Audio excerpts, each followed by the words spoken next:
البدع والأهواء، أهل البدع العقائدية وأهل البدع السياسية.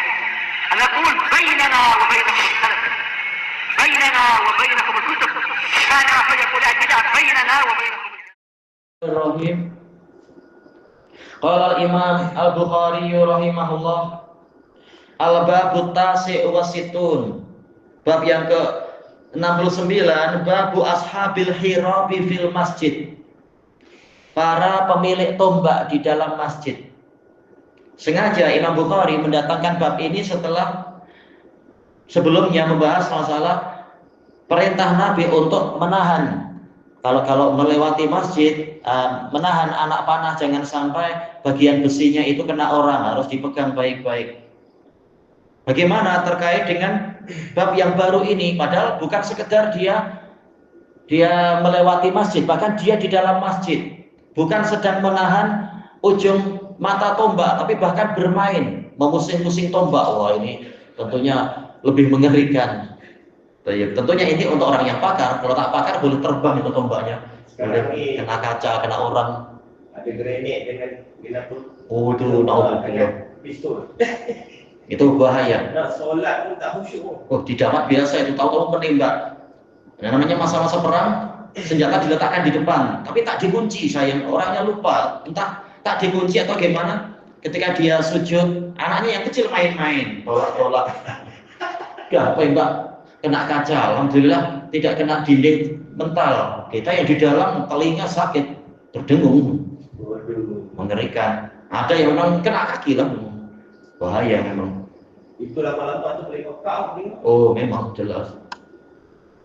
Jelas. Ini bukan sekedar khayalan film-film. Oh, macam hebat aja. Kalau betul loh telinga tuh, alhamdulillah. Askar pun dalam PK memang telinga besar.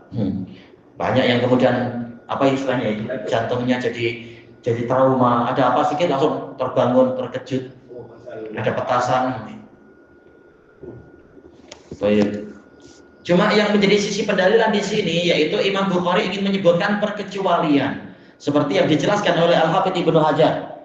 Hadis sebelumnya menunjukkan bukan melarang, tetapi jaga baik-baik mata panahnya itu, bagian tajamnya itu. Nah, sekarang ini lebih dahsyat, bukan sekedar dia lewat di masjid, bahkan bermain-main, memusing-musing, memutar, memainkan tombak. Jelas ujungnya jelas apa? Dohirnya terhunus dan tidak dilindungi. Kenapa seperti itu? Kata Al-Hafidz, untuk orang yang sudah pandai mungkin untuk dia menjaga baik-baik. Ya tentunya jangan di tempat yang sempit, bahaya tempat sempit. Nanti ada yang calar-calar tuh. Jadi pasal gaduh pula. Oh, jelas akan gaduh. Iya, ada baju robek lah, pipi robek lah, wah bahaya. Baru pula. Iya, bajunya lagi baru lagi acara hari raya, bahaya. Tayyib. Cuma apa bagi orang yang pandai, yang pakar, yang berhati-hati seperti ini boleh, tidak mengapa. Lagi pula kata Al-Hafidz, yang namanya permainan tombak di dalam masjid ini bukan sekedar laib, bukan sekedar main-main, tapi untuk melatih keberanian, melatih keterampilan, kehati-hatian dan untuk berjihad. Maka ada hikmah yang besar. Kita baca Al-Haditsul Rabi' wal Khamsun ba'da arba'imi'ah. Haddatsana Abdul Aziz ibnu Abdillah. Beliau ini adalah Al-Uwaisi Al-Qurashi. Siqatun faqihun, tetapi yukhti, ada kesalahan-kesalahan. Beliau Abdul Qasim, kunyahnya Abdul Qasim Al-Madani. Qala haddatsana Ibrahim bin Sa'ad. Ibrahim bin Sa'ad bin Ibrahim Az-Zuhri, Abu Ya'qub, Abu Ishaq, Ibrahim Abu Ishaq Az-Zuhri Al-Madani, siqatun faqih. An Salih bin Kaisan Abu Muhammad Al-Madani. Beliau sebagai pendidik bagi anak-anak dari Umar bin Abdul Aziz. Beliau lebih tua dari Az-Zuhri, tetapi mau belajar kepada Az-Zuhri dan menjadi salah satu murid terbaik dari Az-Zuhri. Ani bin Syihab, yaitu Imam Abu Bakar Az-Zuhri, Muhammad bin Muslim bin Ubaidillah bin Abdullah bin Syihab Az-Zuhri Al-Madani, summa Syami. Qal akhbarani Urwah bin Zubair, Abu Abdullah, Urwah ibnu Zubair ibn al-Awwam, Madani. Baik. Min kibari at-tabi'in wa kibaril fuqaha minal fuqaha as-sab'ah. Baik. Berarti di sini ada 3 tabi'in. Shalih bin Kaisan dari kalangan tabi'in, Ibnu Syihab dari kalangan tabi'in, kemudian Urwah bin Zubair juga dari kalangan tabi'in. Jadi ada 3 tabi'in di sini. Anna Aisyah radhiyallahu anha qalat, Ummu Abdillah Madaniyah Quraisyah. Jadi syaratnya ini semuanya ahlul Madinah. Bercerita, laqad ra'aitu Rasulullah sallallahu alaihi wasallam yauman 'alal 'alaba. Sungguh saya telah melihat Rasulullah sallallahu alaihi wasallam pada suatu hari beliau ada di depan pintu bab hujrati, yaitu pintu bilik saya atau pintu rumah saya. Wal habasyatu yal'abuna fil masjid, dalam keadaan orang Habasyah bermain-main di masjid. Di dalam riwayat yang lain yang lebih lengkap, yaitu bermain bihirobihim, dengan tombak-tombak mereka, keterampilan. Kalau orang pakar main tombak memang cantik bentuknya, gerakannya dan sebagainya. Sirkas ayah, sirkas. Baik, yang penting hati-hati, jangan sampai terbang kemana-mana, bahaya. Baik. Dan di riwayat lain ini adalah di hari raya. Nah, ketika itu Umar melarang, maka Rasulullah mengatakan, biarkan mereka wahai Umar. Ya, ada keringanan pada waktu hari raya. Baik. Wa Rasulullah sallallahu alaihi wasallam yasturuni biridai, dan Rasulullah sallallahu alaihi wasallam menutupi saya dengan selendang beliau. Ini menunjukkan wanita tidak mengapa melihat permainan macam itu, tetapi tetap ada hijab, bukan malah menengok dekat-dekat, malah menimbulkan fitnah satu sama lain. Baik, tetap ada hijabnya. Kemudian dikatakan anzuru ila laibihim, saya melihat kepada permainan mereka. Kata Al-Hafidz menukilkan dari para pensyarah yang terdahulu, masjid itu memang dibina untuk kemaslahatan agama kaum muslimin. Maka perkara-perkara yang terkait dengan kemaslahatan agama boleh dilakukan di masjid. Berarti apa?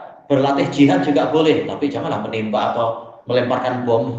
Jelas harus lihat-lihat adab-adabnya dan bahayanya.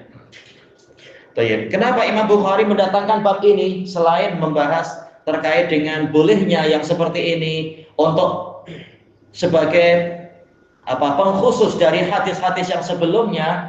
Ini juga untuk membantah sebagian ulama, karena sebagian Malikiyah melarang adanya permainan tombak seperti itu di dalam masjid.